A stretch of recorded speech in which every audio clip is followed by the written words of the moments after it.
नमस्कार। Study classes में आपका स्वागत है। तो आज हम लेसन प्लान यानी पाठ योजना को देखेंगे। आज का जो हमारा विषय है वह है इतिहास, जबकि टॉपिक यानी जिस टॉपिक पर लेसन प्लान बनाया गया है वह प्रकरण है सम्राट अशोक। ये कक्षा 6 से संबंधित है। आप सामाजिक अध्ययन के अंतर्गत पुस्तक में इस चैप्टर को देख सकते हैं जो कि कक्षा 6 से संबंधित है। अगर और भी लेसन प्लान आप देखना चाहें तो प्लेलिस्ट में जाकर आप वहां से देख सकते हैं। वहां पर बहुत सारा लेसन प्लान बनाया हुआ आपको मिल जाएगा। तो आइए यहाँ पर आज का टॉपिक देखते हैं।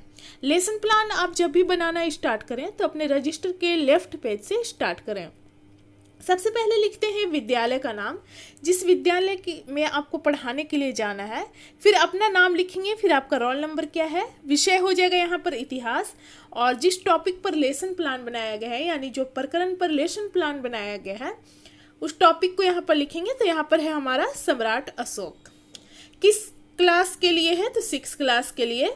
कितने समय तक आपको पढ़ाना है अवधि में लिखेंगे, यानी कि 35 या 40 मिनट का क्लास होता है तो उसे आप यहाँ पर डालेंगे। किस घंटे में यानी किस पीरियड में आपको पढ़ाने के लिए मिला है वो लिखेंगे। डेट क्या है और सत्र आपका कौन सा चल रहा है, इन सारी चीज़ों को यहाँ पर लिखेंगे। उसके बाद समान उद्देश्य आएगा। समान उद्देश्य में आप 4 या 5 पॉइंट लगभग डालेंगे जो कि आपका विषय से संबंधित होगा।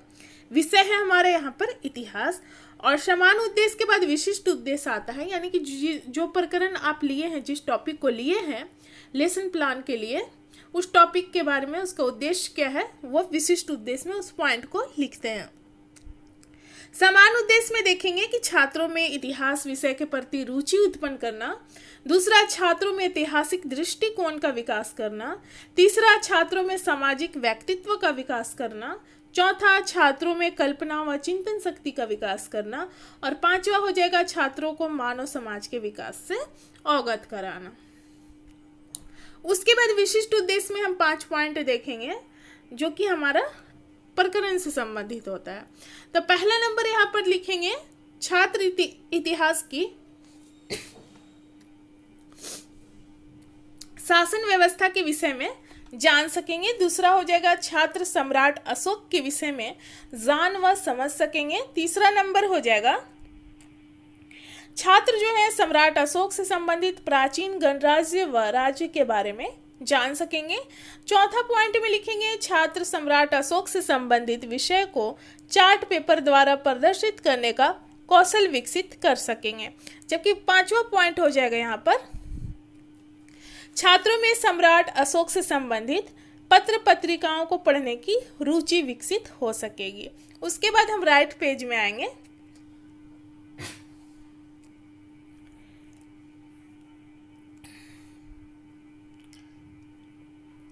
यहाँ पर हो जाएगा सहायक शिक्षण सामग्री, यानी कि पढ़ाने के लिए जिन जिन सामग्री का आप प्रयोग करेंगे उसे लिखेंगे।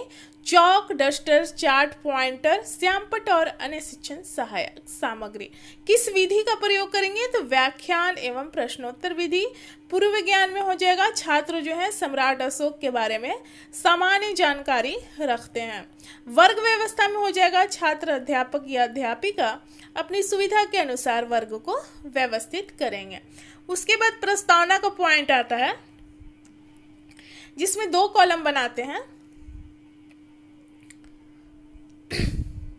छात्र अध्यापक या अध्यापिका कथन जो है, इसमें छात्र अध्यापिका जो है वो कक्षा में बच्चों से प्रश्न करेंगे। इस प्रश्न की संख्या आप 4 या 5 रखेंगे, और ये प्रश्न और उत्तर दोनों एक दूसरे से संबंधित होता है।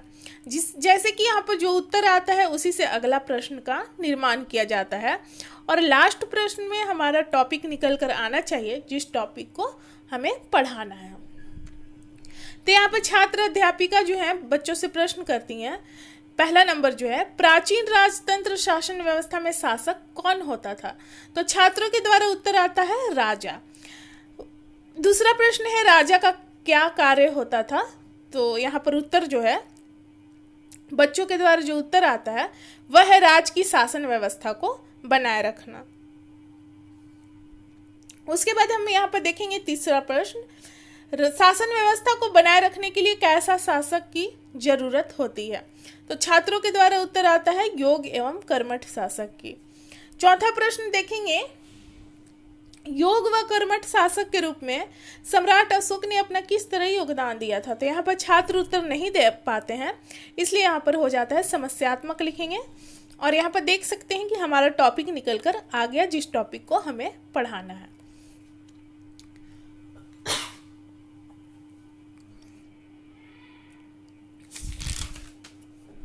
तो यहाँ पर छात्र अध्यापिका कथन में हो जाएगा सम्राट अशोक, और पाठ की उद्घोषणा में हो जाएगा आज हम लोग सम्राट अशोक के बारे में विस्तार पूर्वक अध्ययन करेंगे। उसके बाद हम अगले पेज में आएंगे।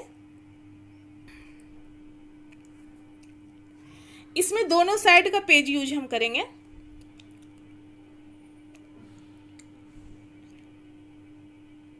जो कि प्रस्तुतिकरण के नाम से जाना जाता है। एक कॉलम आपका बनेगा शिक्षण बिंदु, यानी कि चैप्टर से संबंधित पॉइंट को आप यहाँ पर उठाएंगे, लिखेंगे और उस पॉइंट का जो एक्सप्लेन करेंगे क्लासरूम में। दूसरा कॉलम जो है छात्र अध्यापिका क्रियाशीलता, तो उस एक्सप्लेन को हम यहाँ पर लिखेंगे। और तीसरा कॉलम जो है छात्र क्रियाशीलन, यानी कि क्लासरूम में छात्रों का व्यवहार किस तरह का रहेगा, किस प्रकार वो उत्तर देंगे, उसको हम तीसरे कॉलम में लिखेंगे।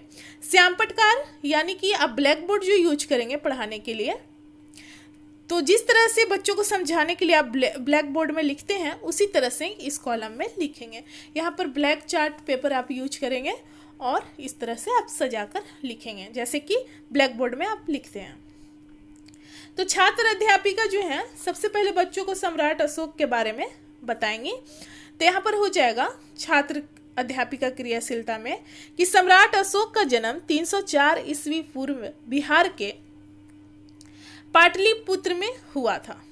सम्राट बिंदुसार के पुत्र और मौर्य वंश के तीसरे राजा के रूप में जाने गए।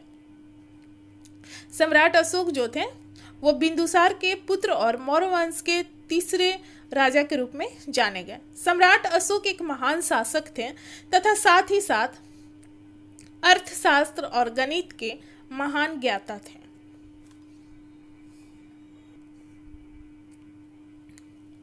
अशोक का साम्राज्य अखंड भारत में विस्तृत था। अशोक का राज्य वर्तमान के भारत, पाकिस्तान, अफगानिस्तान, नेपाल, बांग्लादेश, भूटान, म्यांमार और इराक तक फैला हुआ था। इस एक्सप्लेन के बाद छात्र अध्यापिका जो है बच्चों से प्रश्न करती हैं कि अशोक का जन्म कब और कहाँ हुआ था। तो छात्रों के द्वारा यहाँ पर उत्तर आता है 304 ईसा पूर्व पाटलिपुत्र में हुआ था। यहाँ पर देख सकेंगे छात्र क्रियाशीलन में कि छात्र जो है ध्यान पूर्वक कक्षा में छात्र अध्यापिका द्वारा पढ़ाए जा रहे कथनों को सुनेंगे। श्याम पटकार में देख सकते हैं अशोक के बारे में है 304 ईसा पूर्व पाटलिपुत्र में इनका जन्म हुआ था। पिता का नाम बिंदुसार था और अर्थशास्त्र और गणित का काफ़ी नॉलेज था इनको, और मृत्यु जो हुई थी 232 ईसा पूर्व में हुई थी। शिक्षण बिंदु में लगभग आप 4 पॉइंट रखेंगे। तो जैसे कि इस पेज में हम 2 पॉइंट को देखेंगे और बाकी 2 पॉइंट को अगले पेज में देखेंगे। जैसे कि एक सम्राट अशोक के बारे में देखें और दूसरा जो पॉइंट है वो है कलिंग युद्ध के बारे में, तो यहाँ पर देखेंगे। अशोक ने अपने राज्य अभिषेक के 7वें वर्ष ही कलिंग पर आक्रमण किया था, जिसमें बहुत खून खराबा हुआ। सम्राट अशोक के 13वें शिलालेख के अनुसार यह बताया गया है कि इस युद्ध में दोनों तरफ से करीब 1 लाख लोगों की मौत हुई थी और कई लोग इसमें घायल भी हुए थे। सम्राट अशोक इस नरसंहार को अपनी आंखों से देख काफी दुखी हुए। इस घटना के बाद अशोक का मन मानव और जीव के प्रति दया के भाव से भर गया। इसके बाद अशोक ने युद्ध ना करने का प्रण लिया। कलिंग युद्ध के बाद इन्होंने युद्ध ना करने का प्रण लिया। इसी से संबंधित प्रश्न करती हैं छात्र अध्यापिका बच्चों से एक्सप्लेन करने के बाद कि किस शिलालेख में कलिंग युद्ध का वर्णन किया गया है। तो छात्रों के द्वारा उत्तर आता है 13वें शिलालेख में। श्याम पटकार में देख सकते हैं राज्य अभिषेक के 7वें वर्ष अशोक ने कलिंग पर आक्रमण किया था और इसका वर्णन जो है 13वें शिलालेख में देखने को मिलता है। अब अगले पेज में आएंगे, तीसरा शिक्षण बिंदु को हम देखेंगे। अशोक का धर्म नीति के बारे में देखेंगे। अशोक अपने राज्य में शांति चाहते थे, इस कारण वे ऐसे धर्म को अपनाना चाहते थे जिसमें सभी प्राणियों के प्रति सद्भाव हो।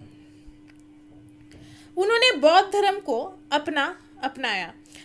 वे बौद्ध धर्म के उपदेश और मान्यता से बहुत प्रभावित हुए। अशोक की आंतरिक और विदेश नीति भी बौद्ध धर्म से प्रभावित हुई। सम्राट अशोक ने समाज के विभिन्न वर्गों के बीच धर्म का प्रचार प्रसार करवाया, यानी कि यहाँ पर बौद्ध धर्म का। इसके लिए उन्होंने धम्म महामात्रों को नियुक्त किया। अशोक ने अपने दूसरे तथा 7वें स्तंभ लेख में धम्म नीति की व्याख्या की है। इसे एक्सप्लेन करने के बाद क्लासरूम में छात्र अध्यापिका जो है बच्चों से प्रश्न करती हैं कि अशोक ने अपने धर्म के प्रचार के लिए किस धर्म को अपनाया था। तो छात्रों के द्वारा उत्तर आता है बौद्ध धर्म को अपनाया था। यहाँ पर छात्र क्रियाशीलन में देख सकते हैं कि कक्षा में छात्र जो है अनुशासन बनाए रखेंगे। श्यामपटकार में देख सकते हैं अशोक का धर्म। कलिंग युद्ध के बाद अशोक ने युद्ध न करने का प्रण लिया तथा बौद्ध धर्म को अपनाया। अशोक अपनी धम्म नीति के तहत शांति व अहिंसा को बढ़ावा दिया। चौथा शिक्षण बिंदु हम देखेंगे अशोक का साम्राज्य विस्तार। अशोक का साम्राज्य अखंड भारत में काफी बड़ा था, विस्तृत था। उत्तर से दक्षिण हिस्से तक केवल सम्राट अशोक का ही राज्य था। उत्तर से हिंदकुश की श्रेणियों से लेकर दक्षिण तक और पूर्व में बांग्लादेश से पश्चिम में इराक और अफगानिस्तान तक अशोक का राज्य विस्तार था। सम्राट अशोक का राज्य वर्तमान के भारत, पाकिस्तान व अफगानिस्तान, नेपाल, बांग्लादेश, म्यांमार व भूटान तथा इराक तक फैला हुआ था। आज के पाकिस्तान, अफगानिस्तान, म्यांमार, नेपाल और भूटान उस समय भारत का ही हिस्सा था। इसी से संबंधित प्रश्न करती हैं छात्र अध्यापिका बच्चों से कि अशोक का साम्राज्य किस हिस्से तक फैला हुआ था। तो छात्रों के द्वारा यहाँ पर उत्तर आता है उत्तर से दक्षिण हिस्से तक फैला हुआ था अशोक का साम्राज्य।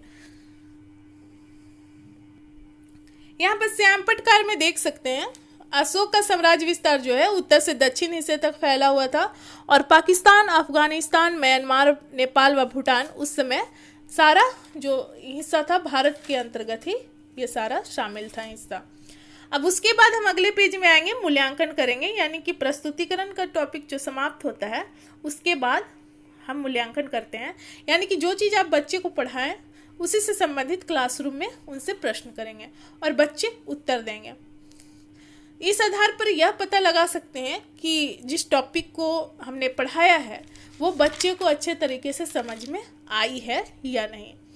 प्रश्न की संख्या आप 4 या 5 रख सकते हैं। जैसे कि प्रश्न है अशोक का जन्म कब और कहाँ हुआ था। दूसरा प्रश्न है अशोक ने कलिंग पर कब आक्रमण किया। तीसरा प्रश्न है किस युद्ध के बाद अशोक युद्ध ना करने का प्रण लिया। चौथा अशोक का धम्म नीति क्या है। और पांचवा प्रश्न है अशोक का साम्राज्य कहाँ से कहाँ तक फैला हुआ था। उसके बाद पुनरावृत्ति का पॉइंट आता है, यानी कि आपने जो पढ़ाया है उसे एक छोटे क्रम में बच्चों के सामने फिर प्रस्तुत करेंगे ताकि जो भी टॉपिक है अच्छे तरीके से उन्हें क्लियर हो जाए। अशोक का जन्म यहाँ पर देखेंगे। पहला पॉइंट, अशोक का जन्म 304 ईसा पूर्व में बिहार के पाटलिपुत्र में हुआ था। अशोक के 13वें शिलालेख के अनुसार अशोक ने अपने राज्याभिषेक के 7वें वर्ष कलिंग युद्ध लड़ा और कलिंग विजय अशोक की आखिरी विजय थी। उसके बाद उन्होंने युद्ध ना करने का प्रण लिया क्योंकि लाखों की संख्या में लोग मौत का शिकार हुए थे, तो इसलिए इन सारी चीज़ों को देखकर उन्होंने युद्ध ना करने का प्रण लिया। तीसरा पॉइंट देखेंगे, अशोक अपनी धम्म नीति के तहत शांति व अहिंसा की स्थापना करना चाहते थे और उनका साम्राज्य विस्तार जो देखेंगे उत्तर से लेकर दक्षिण हिस्से तक फैला हुआ था। पुनरावृत्ति के बाद गृह कार्य यानी कि बच्चों को होमवर्क देते हैं। 3 प्रश्न की संख्या आप 2 रख सकते हैं, जैसे कि अशोक एक महान सम्राट कैसे बना, और दूसरा प्रश्न है अशोक के साम्राज्य विस्तार का वर्णन करें। तो जो लेसन प्लान है हमारा समाप्त होता है यहाँ पर। मिलते हैं अगले वीडियो में। धन्यवाद।